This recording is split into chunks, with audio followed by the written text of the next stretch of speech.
My husband laughed and said, "What are you gonna do, divorce me?" After I caught him with my own sister. I didn't say a word. Just walked to the bedroom and started packing. They stopped laughing when they saw what I was putting in the suitcase. Hello everyone. Thank you for being here with me today. Before I begin my story, I'd love to know which city you're joining us from. Please feel free to share in the comments. Now, let me take you into this story. The day had been utterly, painfully normal. I remember leaving the office around 5, feeling that familiar sense of satisfaction that comes from a productive week. I'm a partner at an architecture firm I helped build from the ground up, and while the hours can be long, I love the work.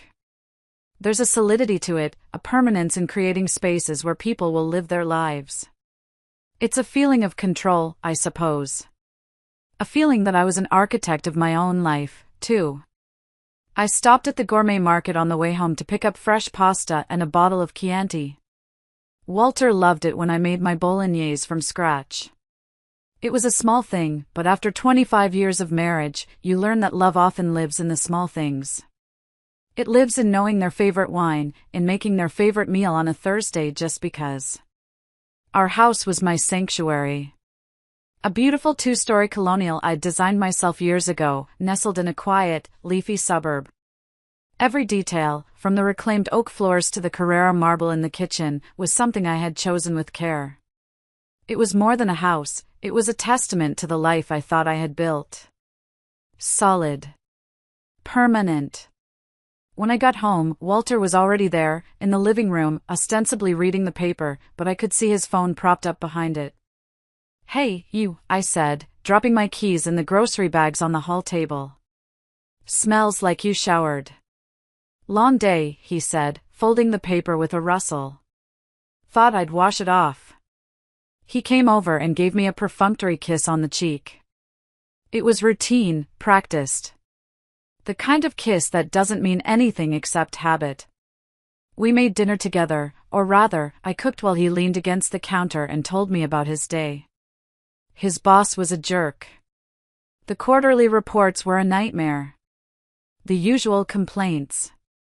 I listened, offered sympathetic noises, and chopped onions.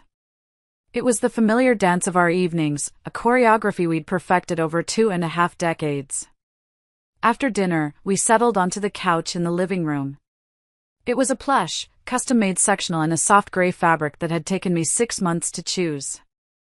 I remember thinking about that, the absurd amount of time I'd spent on paint swatches and fabric samples, all to create this perfect, peaceful home. The gas fireplace was on, just for the ambience, its soft, orange light flickering across the framed photos on the mantelpiece. Photos of our wedding, him looking so handsome and nervous in his tux. Photos of family vacations to the Grand Canyon, our faces wind-burned and smiling. Photos of my younger sister Brenda's college graduation, me and Walter standing on either side of her, beaming with pride. A whole life, captured in polished silver frames. I was 52, an age where you believe the foundation of your life is set in stone. You've weathered the storms, you've raised your hypothetical children, you've settled into the comfortable, predictable rhythm of a long marriage. You think you know the person sitting next to you better than you know the back of your own hand. I picked up a design magazine, and Walter was on his phone. He was supposed to be looking up reviews for a new French restaurant to celebrate our anniversary. 25 years. A quarter of a century. It felt monumental, a milestone that deserved champagne and celebration. But he wasn't looking at restaurants. His phone buzzed, a low, discreet vibration from inside his pocket. He pulled it out, and his movements were just a little too quick, a little too guarded. He angled the screen away from me, a subtle shift of his body that screamed secrecy. It was a small thing, a tiny crack in the placid surface of our evening, but my architect's eye for detail, for things that are misaligned, caught it immediately. Then, he smiled. It wasn't his usual smile. It wasn't the tired, end-of-the-day smile he gave me, or the polite, thin-lipped smile for the neighbors. This was a secret smile. A private, lit-from-within smile that made his eyes crinkle at the corners. My breath caught in my throat. It was the one he used to give me when we were first dating, back when a simple text from me could make him light up from across a crowded room. Seeing that smile now, directed at a cold, glowing screen, it felt like a physical blow, a punch to the gut that left me winded. Another buzz.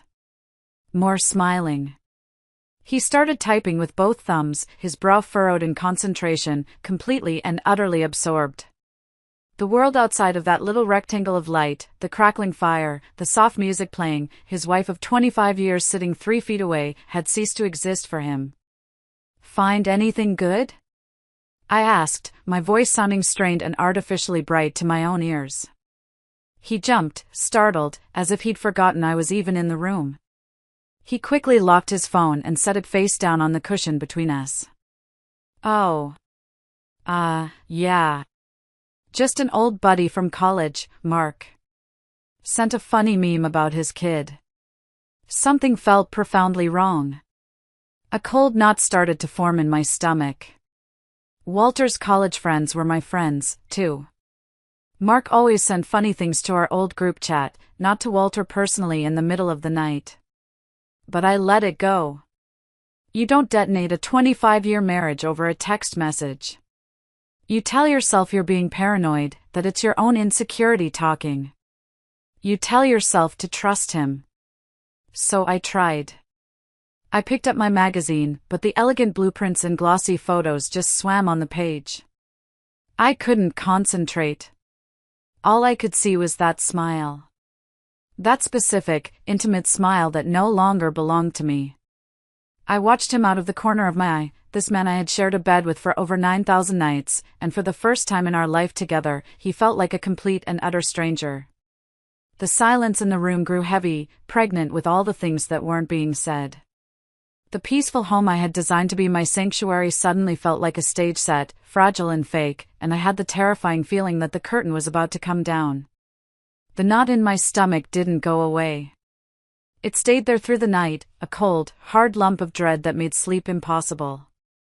I lay in our bed, listening to the sound of Walter's even breathing beside me, and felt a chasm opening between us. Every time he shifted in his sleep, I flinched. I replayed the scene on the couch over and over in my head, analyzing every detail, every nuance, trying to convince myself I had imagined it, that I had overreacted. But the image of that smile was burned into my mind. The next day, Friday, I tried to bury myself in work. I went to the office, I sat in meetings about load-bearing walls and zoning variances, I went through the motions of my normal, structured life. But it was like watching a movie of someone else's day. The little voice in the back of my head kept whispering, kept replaying that secret smile. I told myself I was being ridiculous. I was a grown woman, a partner in a successful firm, not some hysterical, insecure teenager. But the feeling wouldn't go away. That evening, the fragile piece I had tried to reconstruct was shattered for good. The evening started with a tense, almost suffocating normalcy. I suggested we order takeout, not having the energy to cook. Walter readily agreed, maybe a little too quickly. He seemed eager to keep things simple, to avoid any real conversation. We ate in front of the TV, watching some mindless sitcom, the sound of the canned laughter filling the space where our own conversation should have been. After dinner, I was in the kitchen, rinsing the plates. Walter was leaning against the counter, scrolling through his phone again. The same posture, the same intense focus. I tried to ignore it. I told myself it didn't mean anything. His phone buzzed. A loud, clear notification sound this time. He'd left the volume on. He set it face down on the granite countertop, the screen dark, and said, "I'm gonna grab that bottle of red from the pantry, the good stuff." He walked out of the kitchen. And in that moment, the universe, or fate, or whatever you want to call it, gave me a choice. I could respect his privacy.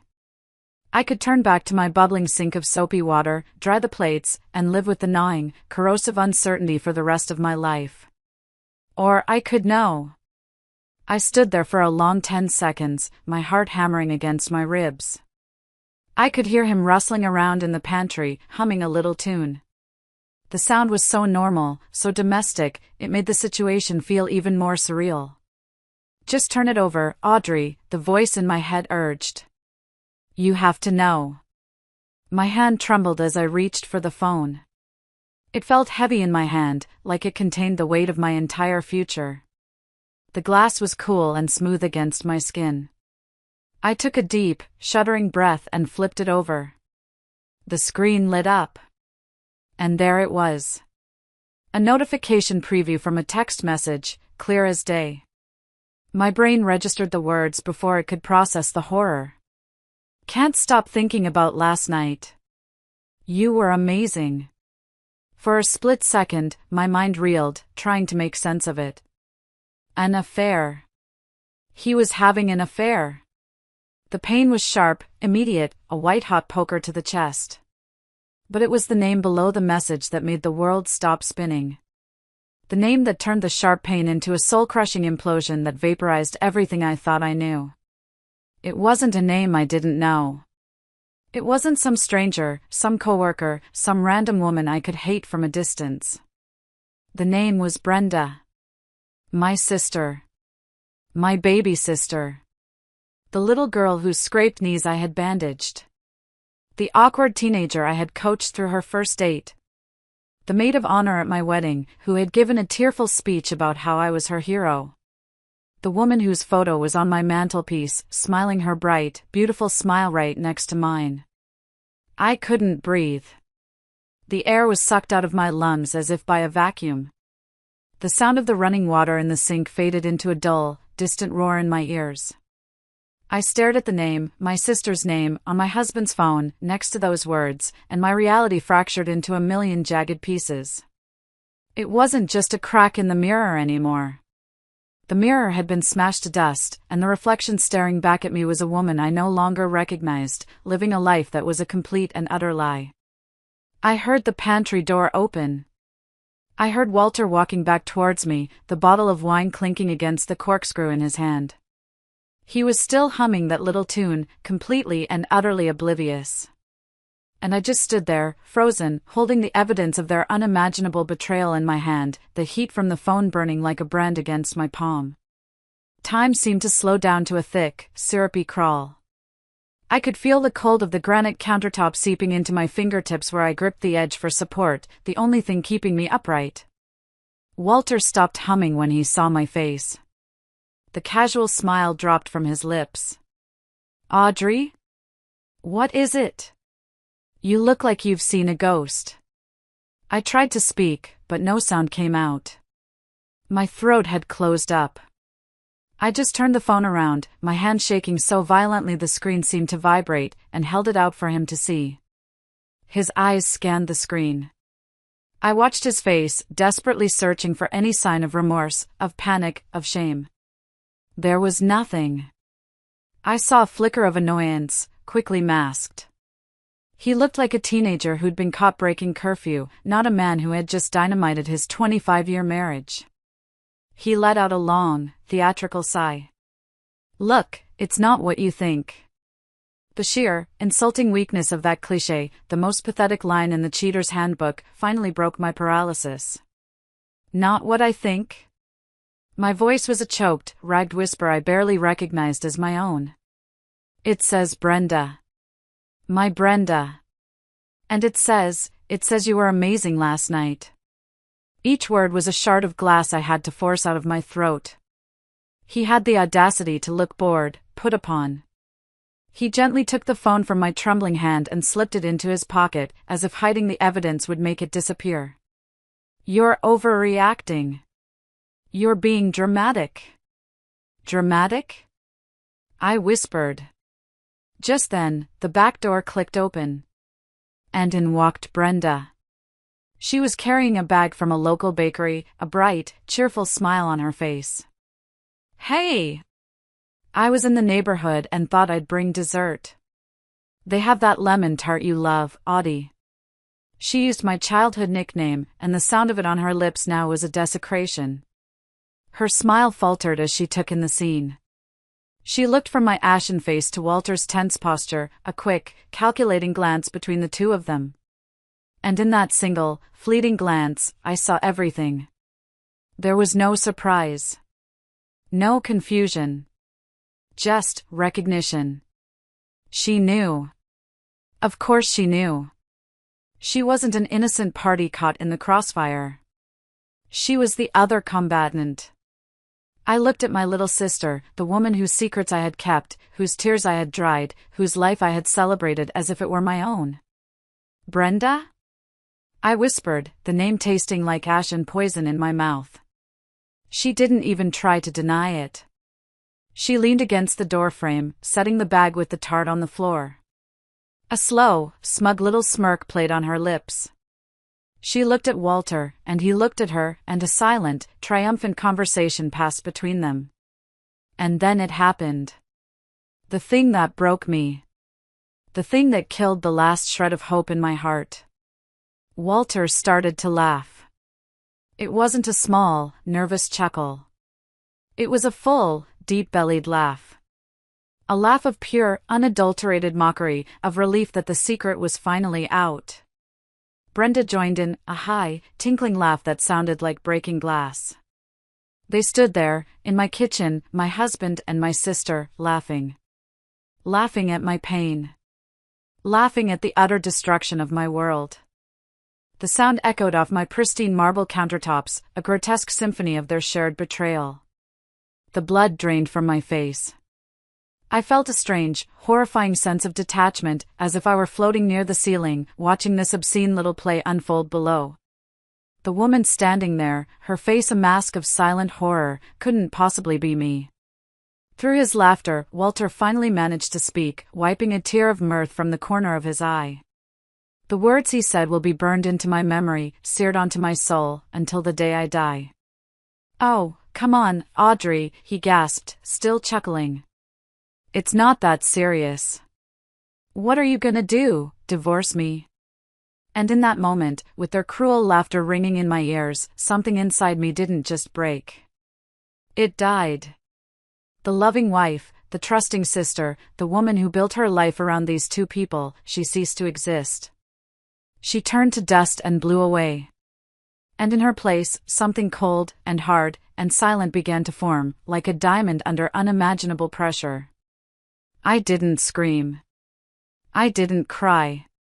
I didn't throw the heavy cast-iron skillet at his head, though the image flashed through my mind with vivid clarity. I just stood there, a hollowed-out shell. The laughter eventually died down, sputtering out into awkward silence when they realized I wasn't reacting.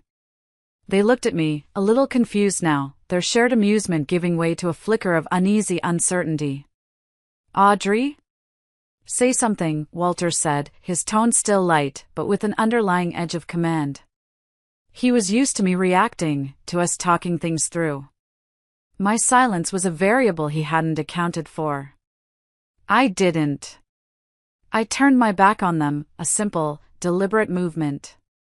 I walked out of the kitchen, through the dining room with the long mahogany table where we'd hosted so many family Thanksgivings, and started up the grand, curving staircase. Each step on the plush runner felt heavy, monumental. I could hear them following me, their footsteps hesitant on the hardwood floor below. "Where are you going?" "We're talking about this," Walter called after me, a note of panic creeping into his voice. But we weren't talking. They were laughing. I was done talking. Forever. I walked into our bedroom. Our bedroom. The place that had been my sanctuary. The king-sized bed with the ridiculously high thread count sheets I'd insisted on. The matching walnut nightstands. The life we had built, contained in these four walls. I went straight to the walk-in closet, a space I had designed to be organized and serene. On the top shelf, covered in a canvas dust bag, was a set of expensive, hand-stitched Italian leather luggage. I'd bought it for Walter for our 20th anniversary, for that trip to Italy we'd taken. He'd loved it, bragging about it to anyone who would listen. I pulled down the largest suitcase. It was heavy, beautifully made. A symbol of our shared history, of our travels, of our life together. I laid it on the pristine white duvet of our bed and unzipped it with a firm, decisive pull. They were standing in the doorway now, watching me, their expressions a strange mix of apprehension and lingering arrogance. "What are you doing?" Brenda asked, her voice laced with a mocking curiosity. "Packing his bags for him? Kicking him out? A little dramatic, don't you think?" I ignored her. I walked over to my side of the closet. My clothes hung in neat, orderly rows, organized by color and season. My silk blouses. My work suits. The beautiful cocktail dress I wore for date nights that had apparently been a complete and utter lie. With a strange, detached calm, I began to take them off the hangers. One by one. I folded them carefully, my hands moving with an eerie precision, smoothing out the wrinkles, and placed them inside the suitcase. His suitcase. The dress I wore to my father's funeral. The sweater he gave me for Christmas 5 years ago. Each item was a memory, a piece of our shared story. And I was packing it all away. The silence in the room stretched, thick and suffocating. The only sound was the soft rustle of fabric, the quiet click of hangers. Their amusement was rapidly fading, replaced by a dawning, horrified understanding. Brenda was the first to finally process what she was seeing. Her voice was a sharp, disbelieving hiss. "Wait, are you packing your clothes in his suitcase?" I continued to pack. My favorite cashmere sweater. My comfortable jeans. My workout clothes. Everything went in. I was a machine, methodical and silent. The cold, hard diamond of resolve inside me was in control now. It was directing my hands, my feet, my every move. They had wanted to see what I would do. I was going to show them. And I wasn't going to say a single, solitary word while I did it. Their panic was now palpable, a frantic energy radiating from the doorway. "Audrey, stop this. This is childish." "This isn't funny," Walter said, his voice taking on a sharper, more commanding edge. The laughter was a distant memory, replaced by the nervous bluster of a man who was realizing, far too late, that he had fundamentally miscalculated. He had assumed tears, arguments, maybe a plate thrown against a wall. He had not anticipated this cold, silent, methodical dismantling of their life. I ignored him. After packing my essential clothes, I walked into the expansive master bathroom. I grabbed my toiletries from the marble vanity, my expensive face cream that he always complained about the cost of, my Chanel perfume he'd bought me for my 50th birthday, my electric toothbrush. Everything went into a travel bag and then into the suitcase. They just stood there, watching, two useless statues of flesh and blood. My silence was a wall of reinforced concrete they couldn't penetrate. I zipped up the large suitcase with a final, satisfying tug and set it on the floor. Then I went back into the closet and pulled down the matching leather carry-on. The beautiful bag we'd used for weekend trips to the wine country. "Hello? Earth to Audrey. Are you seriously giving me the silent treatment?" Walter's voice was getting louder, bordering on a shout. "So I messed up. It's a big deal. I get it. But you don't just do this. You don't throw away a family." "Our family?" I thought, as I started packing my shoes. "You torched our family and used the flames to keep you warm." I packed my laptop, my work files, the antique silver picture frame from my desk that held a photo of my parents. As I packed, I sat on the edge of our bed, the bed where I had slept trustingly beside a liar for who knows how long, and pulled out my phone. My fingers were surprisingly steady. Walter and Brenda exchanged a nervous glance. "What are you doing on your phone now?" Brenda asked, her voice shrill. I opened my banking app. It was a blessing, really, a stroke of karmic justice, that I had always been the one who handled our finances. I was the architect, the planner, the one who managed the investments and paid the bills. The house was in my name, I'd made the down payment with a small inheritance from my grandmother. Most of our assets, the cars, the brokerage account, the emergency fund, were all tied to my accounts, my salary. I scrolled to the list of authorized users on my Amex Platinum card. There was his name, Walter Thompson. I remember how thrilled he was when I added him, how he'd flashed the heavy metal card at his friends at the golf club. With a simple tap, a confirmation screen popped up. "Are you sure you want to remove this user?" the app asked. I pressed confirm without a second's hesitation. A small, digital guillotine. Next, the car insurance. The policy for the Lexus he drove so proudly, the one he considered his car, was under my name as part of my multi-car discount plan. I found the number in my contacts and called, putting the phone on speaker. The cheerful, tinny hold music, a generic smooth jazz tune, filled the tense silence of the room. Walter stared at the phone on my lap, his face pale and slack-jawed. "Thank you for calling Allstate, this is Maria, how can I help you?" "Hello, Maria," I said, my voice even in calm, a stranger's voice. "I'd like to make a change to my policy. My policy number is 9-4-7. I gave her the details. The Lexus.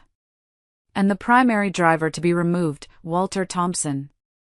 "Audrey, you can't do that," he sputtered, finally rushing forward. "I need that car for work. For my clients." "Ma'am, the change will be effective immediately," the agent chirped on the other end, oblivious. "The vehicle and driver have been removed. Is there anything else I can help you with today?" "No, thank you, Maria. You've been very helpful," I said, and hung up. I looked up at him. His face was a mask of disbelief and impotent fury. You canceled my insurance." I didn't answer.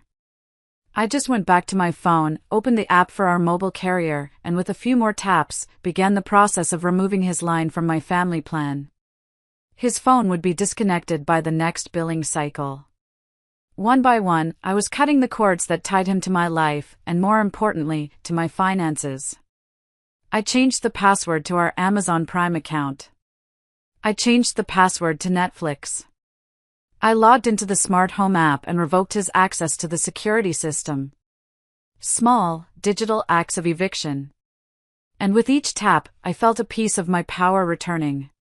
The look on their faces was a grotesque mixture of panic and sputtering indignation. Brenda, who had been silently observing with a look of smug superiority, now looked genuinely frightened. The foundation of the comfortable, subsidized life she was trying to insert herself into was being demolished before her very eyes. "This is insane," Walter stammered, running a hand through his thinning hair. "You're throwing away 25 years of marriage over a few stupid texts." "A few stupid texts?" My voice was dangerously low, a growl that came from the depths of my shattered soul. It was the first time I'd spoken directly to him in what felt like an eternity. The cold diamond of resolve inside me was now heating up, turning into a white-hot, focused rage. I held out my hand. "Give me your phone." "What?" "No," he said, clutching it protectively to his chest like a child with a toy. "Walter," I said, my voice leaving no room for argument or negotiation. "You can give it to me now, or I will consider that a full and complete confession and my lawyer will subpoena it in the divorce proceedings. And trust me, it will look much, much worse for you then. Your choice." I knew using those words would get his attention. It did. He hesitated, his jaw tight with fury, then practically threw the phone at me. It landed softly on the duvet. I picked it up. I unlocked it. The passcode was 1-1-2-5. The birthday of our first dog, a goofy golden retriever named Sadie who had died 10 years ago. He hadn't even bothered to change it. The intimacy of that knowledge, the shared secret of that number, now felt like a violation. I opened his messages with Brenda. It wasn't just a few texts. It was a novel. An epic of deceit. It went back months. I scrolled and scrolled, my heart turning to a block of ice in my chest. The sheer volume of their communication was staggering. Good morning texts. Good night texts. flirtatious banter during the workday. Then there were the pictures. Pictures of my sister, in lingerie I had never seen, posing suggestively in what looked like a hotel room. Pictures that made me physically ill. There were inside jokes, cruel nicknames for me, vile comments about my work, my friends, my body. They had built a whole secret world, and the foundation of that world was their shared contempt for me. Then I found it. The thread from last month. Walter had told me he was going on a business trip, a sales conference in Florida. I had helped him pack. I had driven him to the airport at 5 a.m. I had texted him every night, telling him I missed him. It was all a lie. The messages laid it out in sickening, pornographic detail. It was a romantic getaway with Brenda. She had flown down to meet him. They'd stayed at the St. Regis, a 5-star luxury beach resort. And the worst part? The final, soul-crushing blow? I found the email confirmation he had forwarded to her, the one with the final bill. It had been paid for with my American Express card. The one I had just cancelled. The trip had cost over $8,000. My hands were shaking now, not from weakness, but from pure, unadulterated fury. I looked up from the screen, my eyes locking onto theirs. They both looked away, unable to meet my gaze. I decided to read one of the messages out loud, my voice dripping with venom. Brenda, does she suspect anything? Worried she'll check the credit card statement. I paused, letting the words hang in the air like toxic smoke. Walter, not a clue. She's too busy managing her little empire to notice me. Besides, she thinks my promotion is coming through, so she won't question any expenses right now. She's predictable. My little empire. The business I had built from the ground up, with sleepless nights and weekends sacrificed at the altar of its success. The business that paid for this house, for his Lexus, for his golf club membership, for their secret, sordid vacation. The rage was so intense I felt like I might actually combust. You took my money, I said, my voice shaking with the effort of keeping it level, to take my sister on a vacation, while lying to my face about a promotion that was never even real. Walter had the nerve to look ashamed for a fleeting second. Brenda, however, just crossed her arms, her chin jutting out in defiance. He deserved a little fun, she said, her voice dripping with poison. You've been so wrapped up in your work for years. You barely pay attention to him anyway. What did you expect? That was it. The final, unforgivable betrayal. Not just the affair, not just the theft, but the justification. The blame. In their twisted, selfish minds, this was somehow my fault. The last vestiges of love, of history, of family connection I had for either of them evaporated in that moment, replaced by nothing but a vast, empty expanse of contempt. I felt a strange, chilling clarity. The path forward, which had been a chaotic mess of pain and confusion moments before, was now illuminated by the harsh, bright fire of my anger. There was nothing left to salvage here. Nothing left to say to these two monstrously selfish people. I closed his phone and tossed it onto the bed. Then I pulled out my own phone again, for the last time in this house. My fingers flew across the screen, my movements efficient and precise. What now?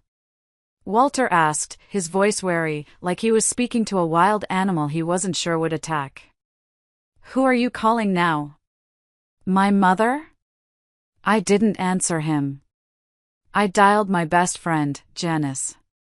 We'd been friends since college, had seen each other through everything. She picked up on the second ring. Hey, Audrey. What's up? Her cheerful, familiar voice came through the speaker, a lifeline from the sane world. Janice, I said, and my voice finally broke, just for a second, a single crack in the icy facade. Can I come and stay with you for a few days?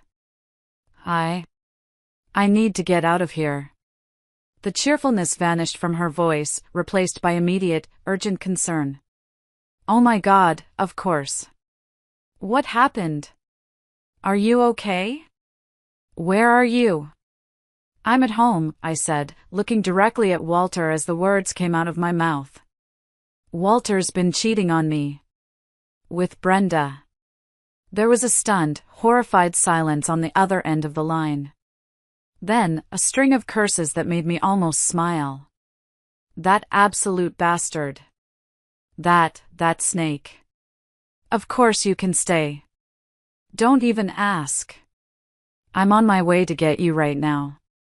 No, I said quickly. Don't come here. I don't want you in this house with them. I'm leaving now. I'll take an Uber. Okay. Okay, honey. The spare room is always ready for you. You know that. The door will be unlocked. Just get here safely. And Audrey? You call me the second you are in that car. I will. Thank you, I whispered, and hung up.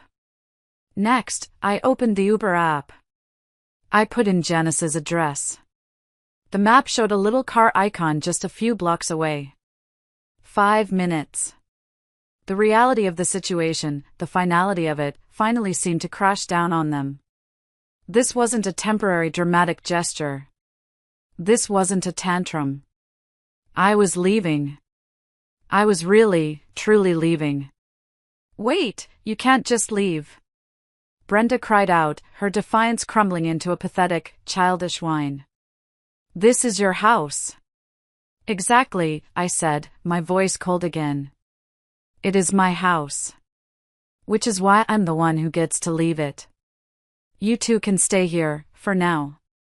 Walter moved to block the doorway, planting his feet like a sentry. Audrey, please. Let's just sit down and talk about this. Like adults. We can fix this. I know we can. We can go to counseling. Counseling? I let out a laugh, a bitter, humorless sound that was more like a bark. You think a 60-minute session with a therapist can fix this? You think we can talk our way back from this? There is nothing to fix. A marriage, a relationship, those are structures that can be repaired. But this? This is a toxic waste dump. And I am evacuating. My phone buzzed. My Uber was outside. I grabbed the handles of the 2 heavy leather suitcases. They were filled with the curated pieces of the life I thought I had, a life that was now nothing but dead weight. I started rolling them towards the bedroom door. They both rushed forward, trying to stop me. Brenda grabbed at one of the suitcases, fumbling with the zipper. You're not going anywhere. We need to talk. Walter put his hands on my shoulders, his grip surprisingly strong. Audrey, please don't do this. Think about what you're throwing away. I stopped. I looked down at his hands on my shoulders, the hands of a stranger.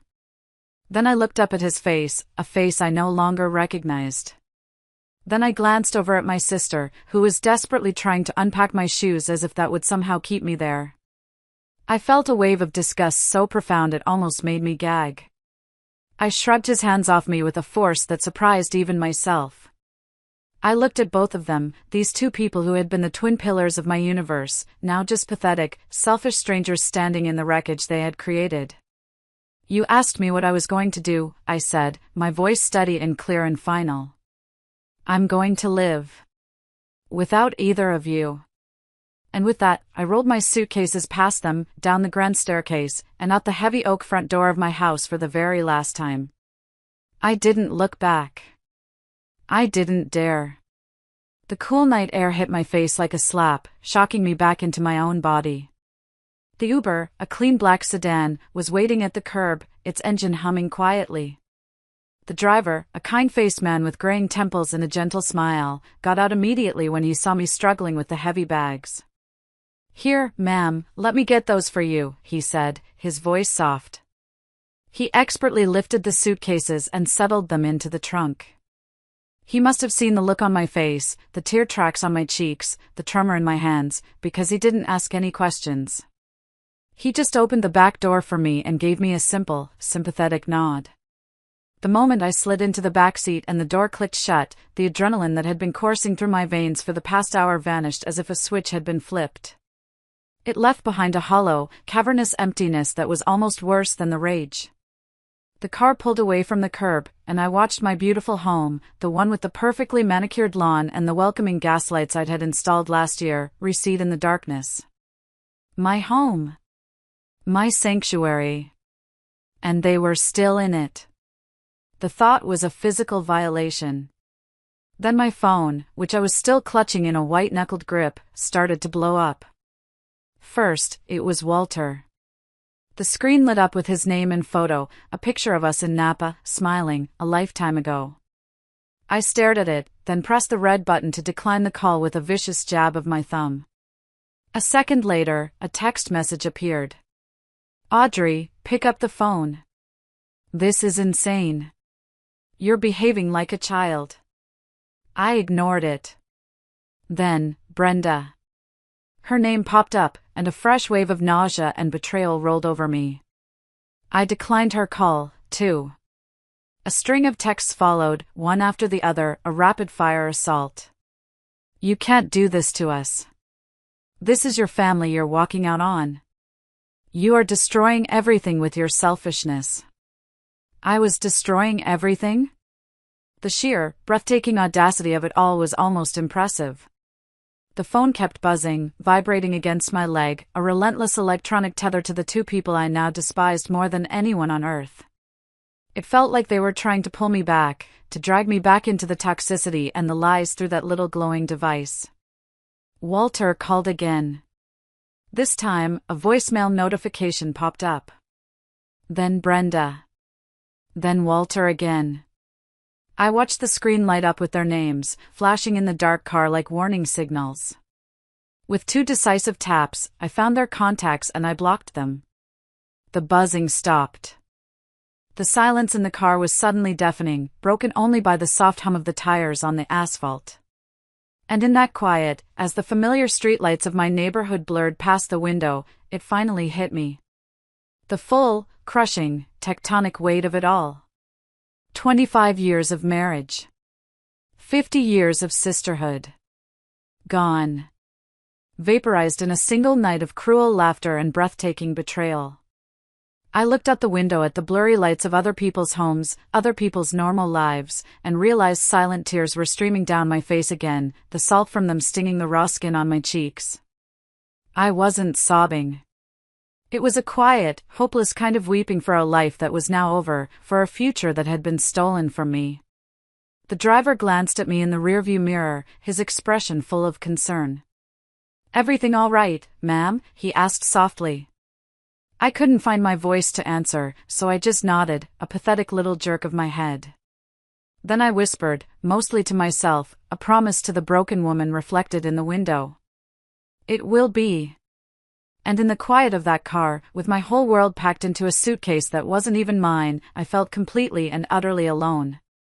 But telling this story, sharing this with you, it makes me feel a little less alone. If you're still listening, please help me by liking this video and commenting the number 1 below, so I know you're my amazing supporters, and I understand that you're with me on this journey. Your support is an incredible encouragement for me. Please comment the number 1 so I can recognize you, and now, please listen as I continue my story. The first night at Genesis was a blur of shock and exhaustion. She met me at the door, wrapped me in a huge hug, and didn't let go for a full minute. She didn't press me for details, didn't ask 1,000 questions. She just guided me to her spare room, a cozy, safe space, and brought me a cup of tea and a Xanax. I think I slept, but it was a restless, dream-filled sleep haunted by the sound of their laughter. I woke up on Saturday morning feeling like I'd been in a car crash, every part of me aching. But the cold core of resolve inside me was still there. It had hardened overnight into something unbreakable. Janice was my rock. She sat with me at her kitchen table while I stared into a coffee cup, and when I was ready, she didn't offer platitudes. She offered a plan. Okay, she said, her voice firm. What's the first step? A lawyer, I said, my own voice surprising me with its steadiness. Not just any lawyer. The best, most ruthless divorce lawyer in the city. Janice nodded, already typing on her laptop. I know a guy. They call him the Shark. He handled my cousin's nasty divorce. By 9 a.m. on Monday morning, I was sitting in the sterile, overly air-conditioned office of Mr. Arthur Henderson, a man with a shock of white hair, piercing blue eyes, and a reputation for being a shark in a $3,000 tailored suit. I needed a shark. The office was on the 40th floor, with a panoramic view of the city I had helped build. I felt a small, grim sense of irony. I told him everything. I laid it all out on the polished surface of his mahogany desk. The 25-year marriage. The fact that I was the primary earner, with documentation to prove it. The house in my name, purchased with my inheritance. I explained the financial entanglement, the cars, the accounts. Then, I told him about Walter and Brenda, and the events of Thursday night. I had saved the texts from their friends and the unblocked numbers. I played him the voicemail messages they had started leaving, a pathetic, chaotic mix of feigned remorse, angry accusations, and desperate pleading. Mr. Henderson listened patiently, his face impassive, occasionally jotting down a note on a yellow legal pad. He didn't interrupt. When I finally finished, my throat raw, he took off his gold-rimmed glasses and polished them slowly with a silk cloth. Well, Audrey, he said, his voice calm and deeply reassuring. This is a mess. A heartbreaking, despicable mess. But from a legal standpoint, it's remarkably clean. He confirmed what I already suspected. Since I was the sole owner on the deed to the house, Walter and Brenda were, in legal terms, tenants at will, with no lease. They were my guests. And their invitation had been well and truly revoked. We will begin the divorce proceedings immediately, citing adultery with extreme prejudice, he explained, his voice crisp and professional. We will also file for an emergency order to freeze all joint assets, though it sounds like there are very few. And most importantly, we will serve them with a formal, legally binding eviction notice. They will have 30 days to vacate your property. If they refuse, we will have them removed by the county sheriff.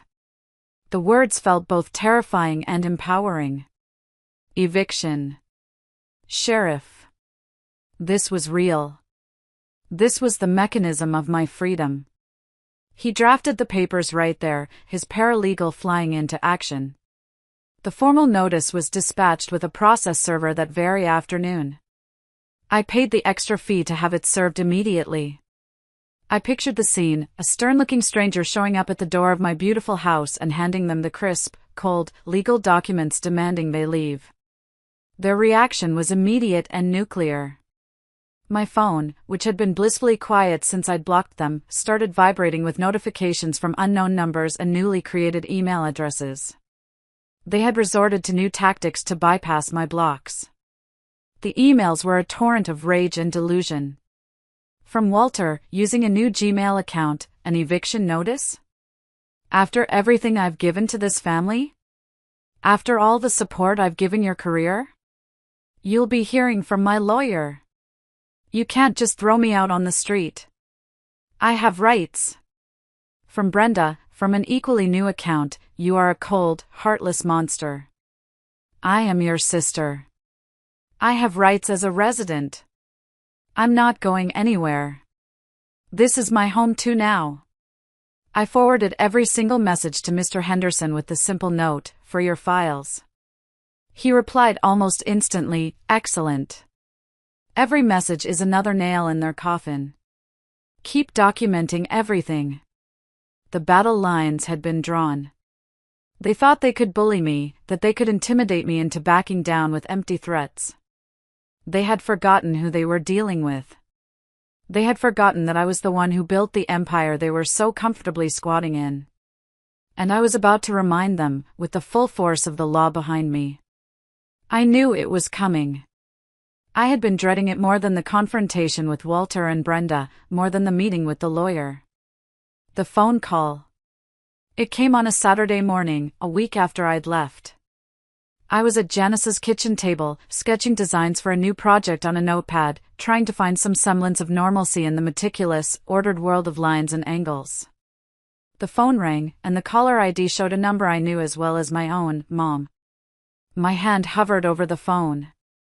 A part of me, the wounded child part, wanted to just let it ring, to retreat back into the safe cocoon of silence I was building around my shattered heart. But the architect in me, the part that confronts problems head-on, knew I couldn't. I had to face this. I took a deep, fortifying breath and answered. "Hello, Mom." "Audrey, thank God." Her voice was frantic, breathless with a manufactured drama I knew all too well. "I've been calling and calling. Brenda finally told me what happened. She said you had some sort of breakdown, some horrible misunderstanding, and you kicked them out of the house." A breakdown. A misunderstanding.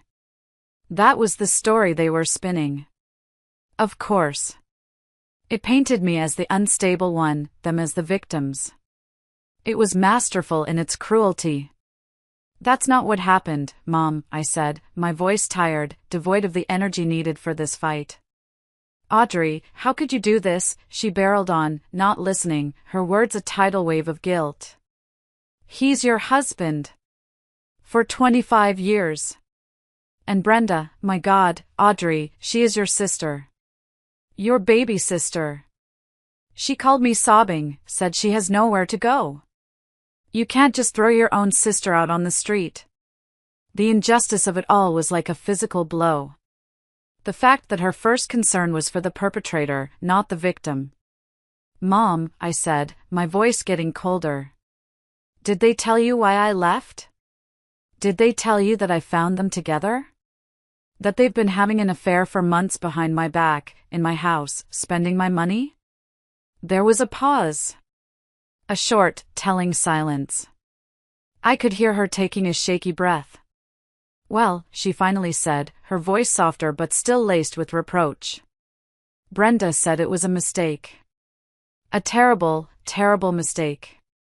She feels awful. People make mistakes, Audrey. Good people. Family is supposed to forgive. You can't just throw away a 25-year marriage and your relationship with your sister over one mistake." "One mistake?"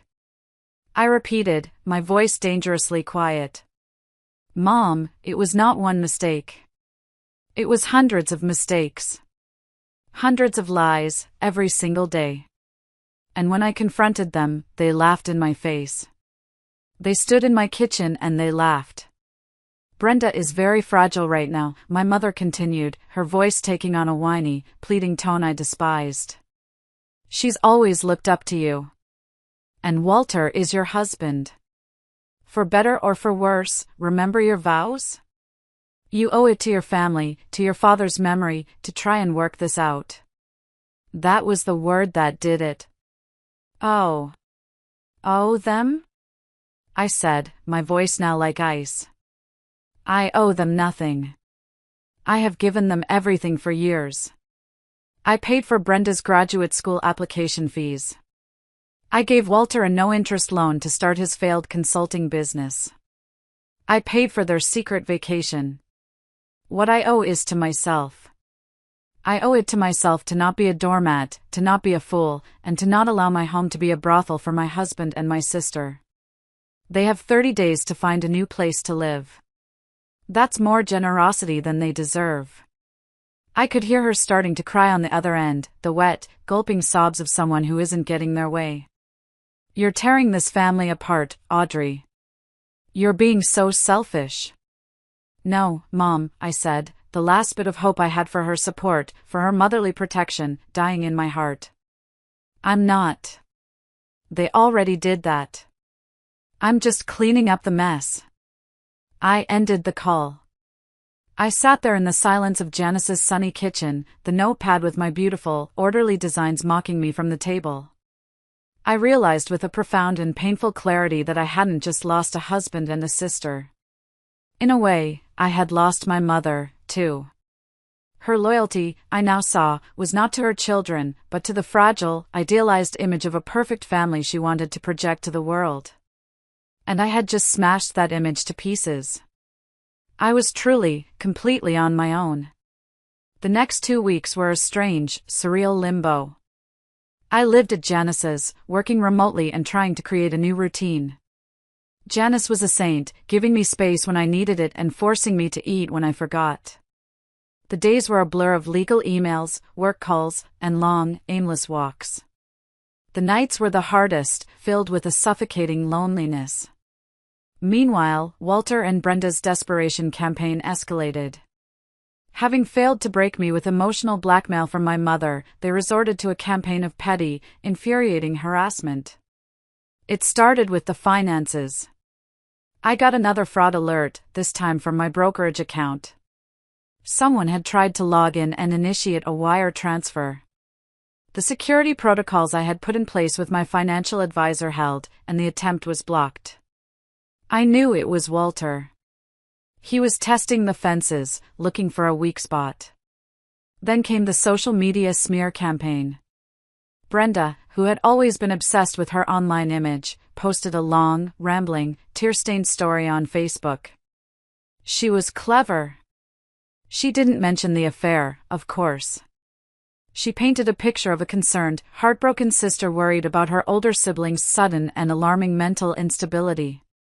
She claimed I had become paranoid and delusional, that I was under extreme stress from work, and that I had thrown them out into the cold based on a terrible misunderstanding. She ended the post with a plea for her friends to pray for me and my healing. It was a masterpiece of passive-aggressive victimhood. My phone started buzzing with messages from distant relatives and old family friends, all expressing their concern. "Is everything okay, Audrey? Heard you're going through a tough time. Brenda is so worried about you. I don't usually engage in social media drama. It's undignified. But this was a calculated attack on my sanity and my reputation. It required a response. I didn't write a long post. I didn't get into a war of words. I simply went to her post and left a single, public comment. Ask her about the business conference at the St. Regis in Florida last month. Then ask her who paid for it. I have the credit card receipts, charged to my account. It seems misunderstandings are quite expensive these days. The comment section exploded. People started asking questions. Within an hour, Brenda's entire post and all the comments had been deleted. But they weren't done. The pettiness escalated into the bizarre. My weekly grocery delivery from Fresh Market was mysteriously cancelled. My subscription to the New York Times was suspended for non-payment, even though it was on autopay. A dozen pizzas showed up at Janice's front door one night, ordered in my name. Small, incredibly childish things designed to disrupt my life and get under my skin. Each time, I calmly fixed the issue. I called the credit card company and disputed the charge for the pizzas. I reinstated my subscriptions with new payment information. And I documented everything. Every cancelled subscription, every fraudulent pizza order, every manipulative social media post. I created a folder in my email and sent a summary to Mr. Henderson every evening. His replies were always brief and encouraging. "This is excellent. They are building our case for us." They thought they were harassing me into submission. What they were actually doing was methodically documenting their own instability and malice. They were so blinded by their own entitlement and rage that they couldn't see they weren't fighting me anymore. They were fighting themselves, and they were losing badly. Each petty act was another shovelful of dirt on their own graves. The harassment was a constant, low-level hum of stress in the background of my life. I was becoming numb to it, learning to treat it as a logistical problem to be solved rather than an emotional assault. I was focusing on my own path forward. I spent my days at Janice's, working remotely, and I started the painful but necessary process of untangling my life. I was also looking at new apartments online, scrolling through listings for smaller, brighter places, just for me. The thought of starting over at 52 was terrifying, but with each passing day, it also felt more and more like a necessary, exhilarating liberation. Then they crossed a line. A bright, red, irrevocable line from which there was no coming back. It happened on a Tuesday afternoon. I was on a conference call for work when an email popped up on my screen. It was from my primary bank, the one that held my mortgage and my main checking account. The subject line was innocuous, an update on your recent application. I frowned. I hadn't applied for anything. I opened the email. It was a standard, automated message. "Congratulations on your new auto loan," it said cheerfully. I stared at the screen, my blood turning to ice water in my veins. The voices on my conference call faded into a distant, meaningless buzz. I hadn't applied for an auto loan. My hands trembling, I clicked the link in the email. It took me to a loan document. There it was, in black and white. An application for a $70,000 loan for a brand new Lexus SUV, the same model Walter had been complaining he wanted for months. It had been submitted online, using my full name, my address, my date of birth, and my social security number. And because of my excellent credit score, it had been instantly approved. I felt like I was going to be sick. This wasn't pettiness anymore. This wasn't childish harassment. This was a felony. This was calculated, criminal identity theft. They were trying to saddle me with crippling debt, to ruin the financial stability I had worked my entire life to build. I excused myself from the conference call, my voice a strained whisper. I immediately called the bank's fraud department. The woman on the other end, a calm professional named Linda, listened patiently as I frantically explained the situation, my voice shaking with a mixture of rage and fear. "Yes, ma'am, I see the application here," she said after a few moments of typing.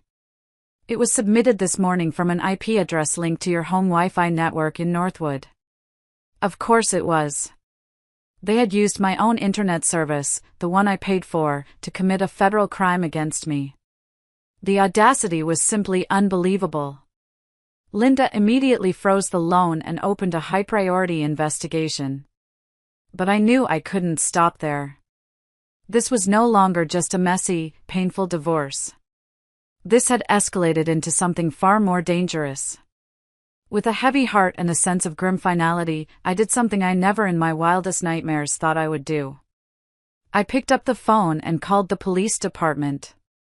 I asked to file a formal report for identity theft and attempted grand larceny against my husband, Walter Thompson, and my sister, Brenda Clark.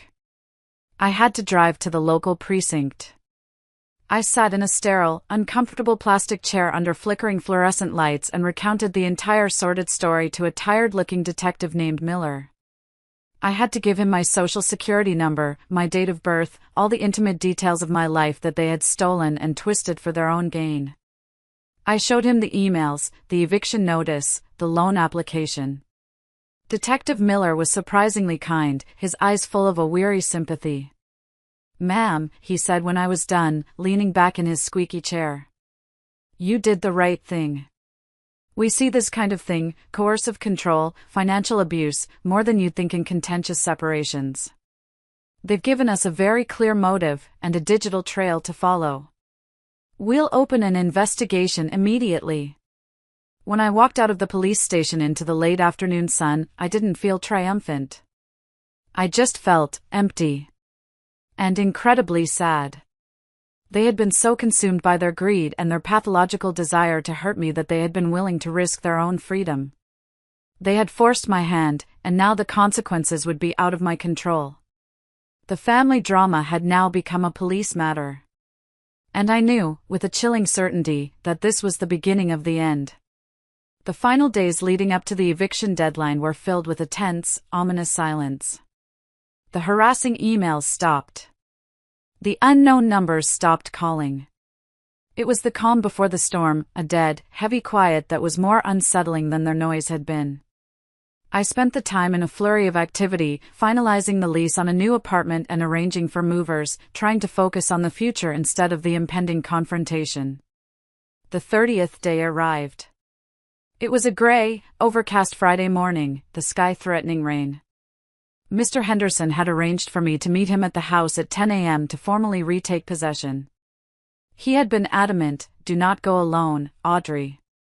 I will be there, and I have already coordinated with the local sheriff's department. 2 deputies will meet us there as a civil standby." When I pulled up to my own street, a street I had lived on for 15 years, my heart was pounding a frantic, painful rhythm against my ribs. I saw Mr. Henderson's black Mercedes parked behind 2 official-looking sheriff's department vehicles. He was waiting for me on the sidewalk, his face grim, a leather briefcase in his hand.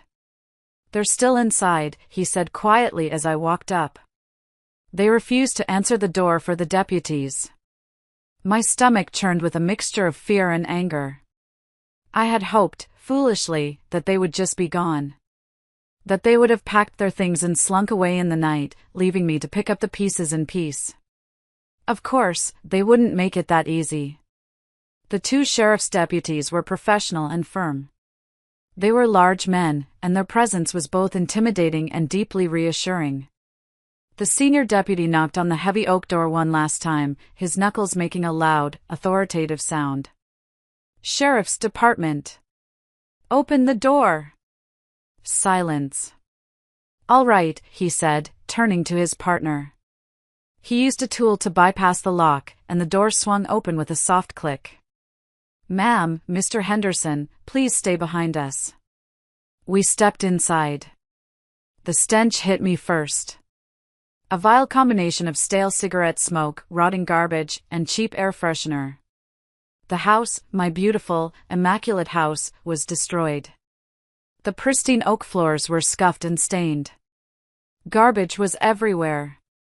Greasy pizza boxes, empty wine bottles, overflowing trash bags piled in the corners. My beautiful silk curtains had been torn from the rods. The plush gray sectional couch had a long, deliberate slash across the cushions, its white stuffing spilling out like intestines. The framed photos on the mantelpiece had been shattered, the glass crunching under our feet as we walked. My life in silver frames, smashed to bits. And on the living room wall, right above the fireplace, scrawled in what looked like bright red lipstick, were the words, "Money-loving witch." I felt a wave of dizziness and leaned against the doorframe for support. This wasn't just mess. This was malice. This was a deliberate, hateful act of desecration. We found them in the master bedroom, sitting on the edge of the bare mattress, which was also stained. They were surrounded by a few hastily packed bags. They looked pathetic. Defeated. Their beautiful clothes were rumpled, their faces pale and drawn. The arrogance was gone, replaced by a sullen, childish resentment. "You need to vacate the premises immediately," the senior deputy said, his voice booming in the trashed room. Walter just stared at the floor, refusing to look at me. But Brenda, my sister, looked up, her eyes filled with a venomous, unadulterated hatred. "I hope you're happy, Audrey," she spat, her voice cracking. "You've destroyed everything." "I didn't destroy anything, Brenda," I said, my voice shaking but clear. "I just turned on the lights." Just as the deputies were preparing to escort them out, there was a knock on the open front door. 2 new figures appeared in the hallway. They were dressed in plain clothes, a man and a woman, and they held up badges in leather wallets. "Detectives," the man said, his eyes scanning the room. "We're here to speak with Walter Thompson and Brenda Clark."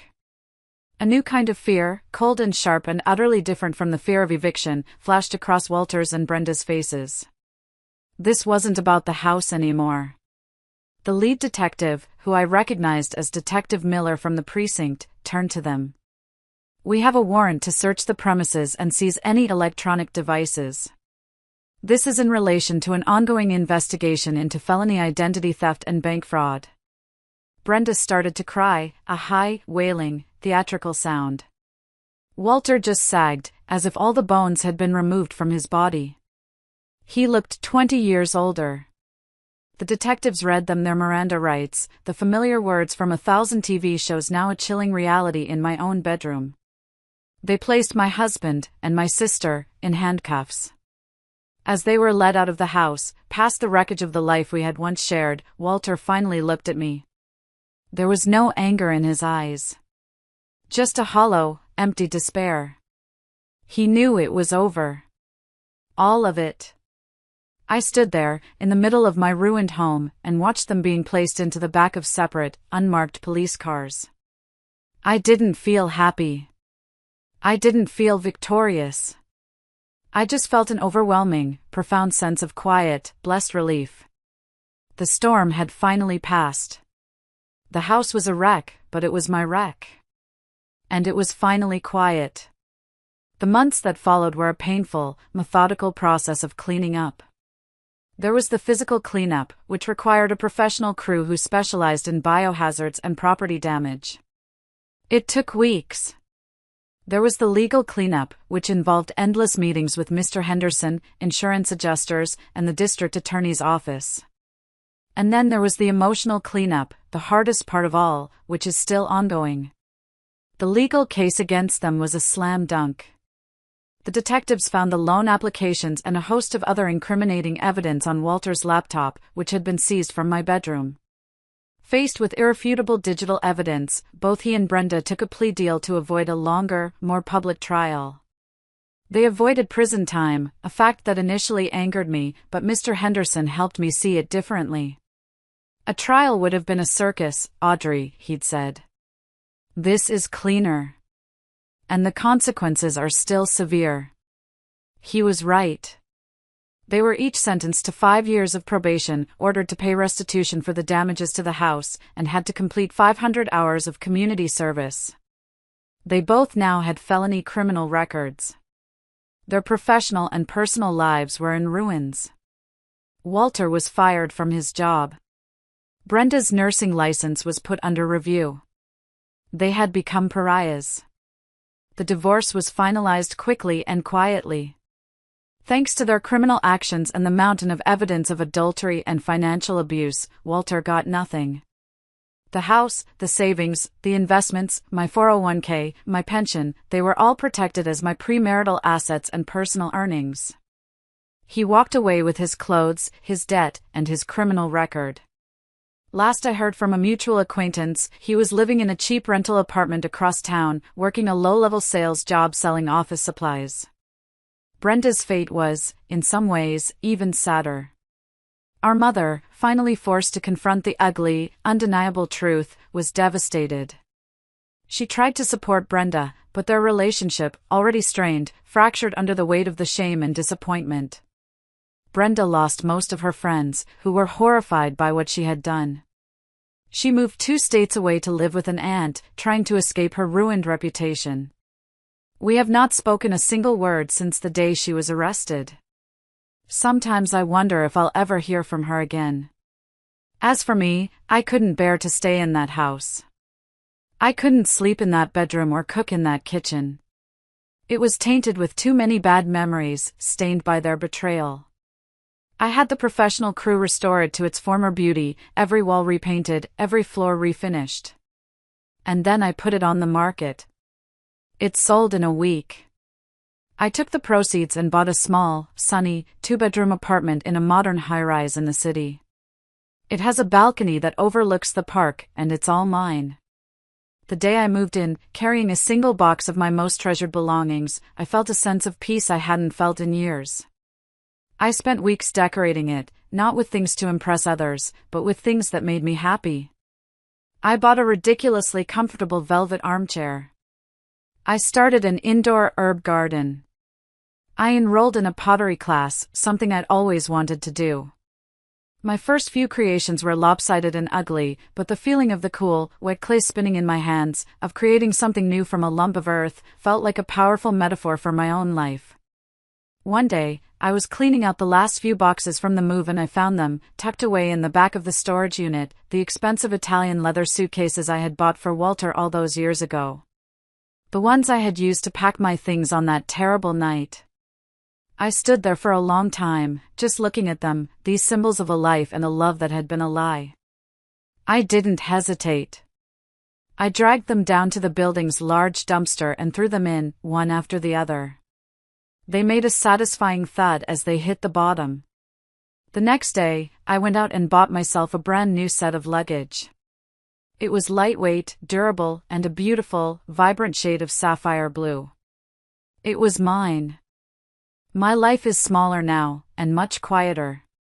But it's real. It's honest. And it's entirely my own. Last week, I booked a trip. A solo trip. 2 weeks on the coast of Spain, something I've always dreamed of.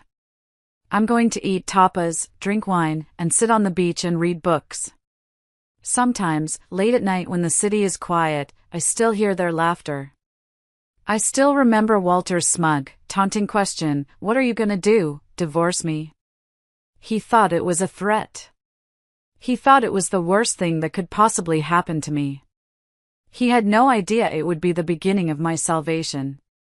He had no idea that I would do exactly that, and so much more. I would not only divorce him, I would dismantle the life he took for granted, I would hold him and my sister accountable for their crimes, and I would build a new life from the ashes, a life of my own making, one carefully chosen piece at a time. And that's my story. It was the hardest, most painful thing I've ever been through, but I came out the other side. If you've ever felt betrayed, if you've ever been made to feel small or foolish, I hope hearing this lets you know that you are not alone, and that you are so much stronger than you think. Thank you for listening.